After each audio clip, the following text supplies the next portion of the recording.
வணக்கம் மக்களே, இன்னைக்கு நானும் எங்கள் ஒய்ஃபு எங்கள் அம்மாவும் எங்கள் வீட்டு பக்கத்தில் உள்ள ஏரிக்கு தான் மீன் பிடிக்கிறதுக்காக போயிருந்தோம். ஒரு நிமிஷம் இந்த இடத்த பாருங்கள். இந்த இடத்துல மீனே விழுத தான் நினச்சிருந்தேன். ஆனால் இந்த இடத்துல நிறைய பேர் வந்துட்டு மீன் பிடிச்சிட்டு போகிறதா சொல்லியிருந்தாங்க.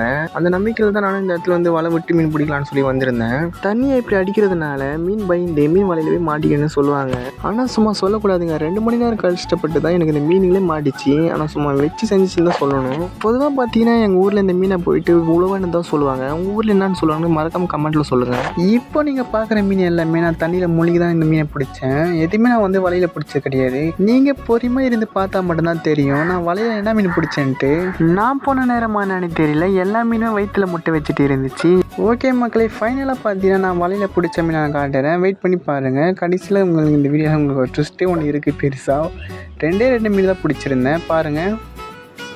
ஸோ இதுதான் மக்களே நான் வந்து வலையில் பிடிச்ச 2 மீன். இது மீன் பார்த்தீங்கன்னா பில்கண்டு சொல்லுவாங்க.